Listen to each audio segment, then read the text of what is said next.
Hello everyone, this is Fern, and today I'd like to share with y'all a video about making a salad.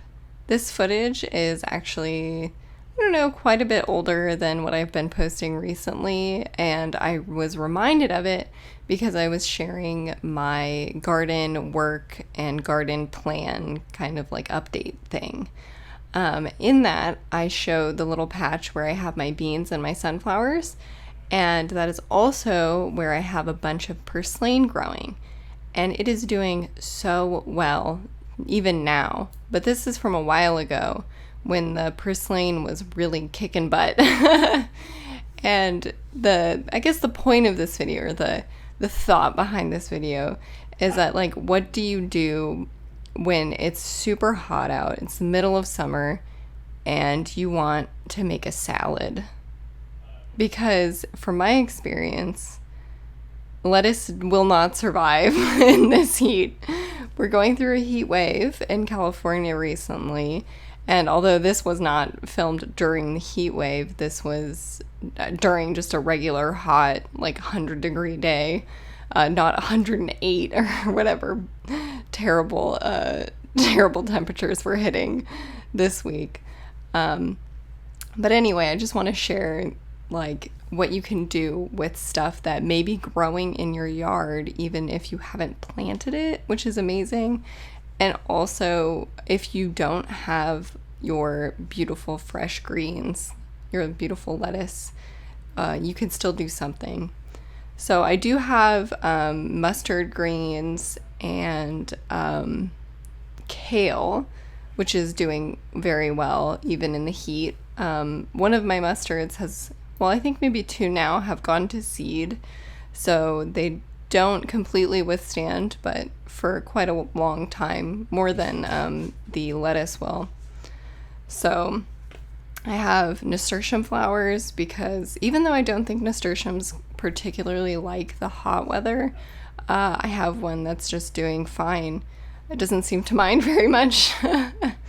And I have all of these, both radish seed pods and wild radish seed pods, which are delicious. I've found that the radish seed pods, that's my cultivated radish, it tends to have more of a cabbagey taste for the seed pod, whereas the wild radish seed pods are very, very spicy and delicious. So here's my little bean and sunflower patch a couple weeks ago, when it wasn't as big and tall as it is now. And you can see I just have little clusters of purslane with these beautiful big leaves.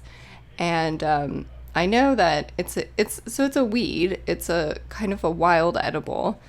And for my experience, if you kind of water a spot of particularly some disturbed ground, you just water it during the summer, and you'll get purslane. It grows between the cracks of the concrete and that kind of thing. You can buy the seeds from a seed company, and that's totally fine, but I've found that it just grows plentifully on its own, and it's kind of a great ground cover.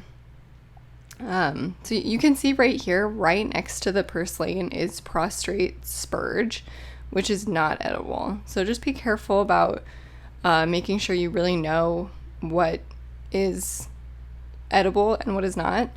So here is my additional purslane. I realized I didn't have enough for my salad, so I went out and got some more celery from the garden, a little bit of kale, and some more purslane, and built up that salad a little bit more. Because I will say,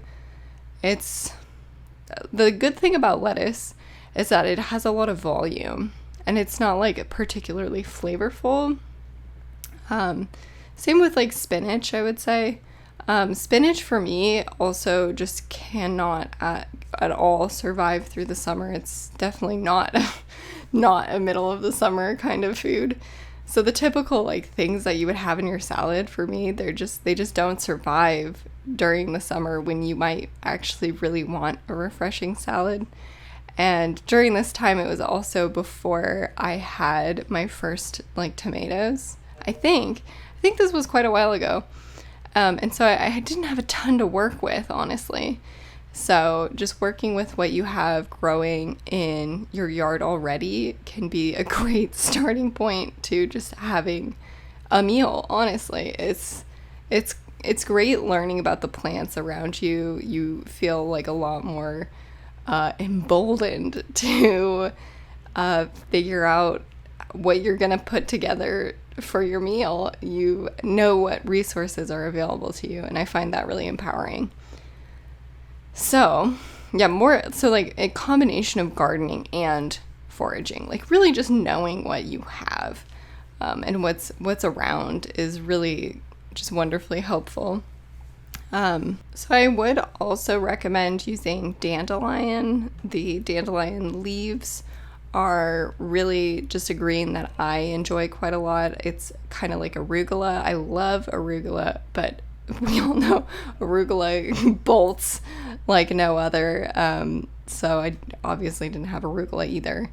So I'd say purslane is one of those like really underrated vegetables because it grows everywhere. It's like a delicious succulent leaf. It has a little water.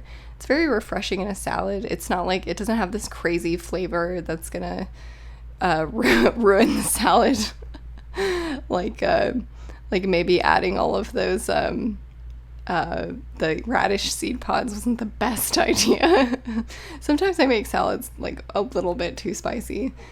So, and then I just added a can of garbanzo beans. I am a vegetarian, so it's good for me to get some of the nutrients and everything that I need from something like that. I am growing garbanzo beans this year, but honestly, like a plant makes like, from my experience, one garbanzo bean planted makes like 8 garbanzo beans. So at least so far. So I'm like, I don't know if I'm doing this wrong or what.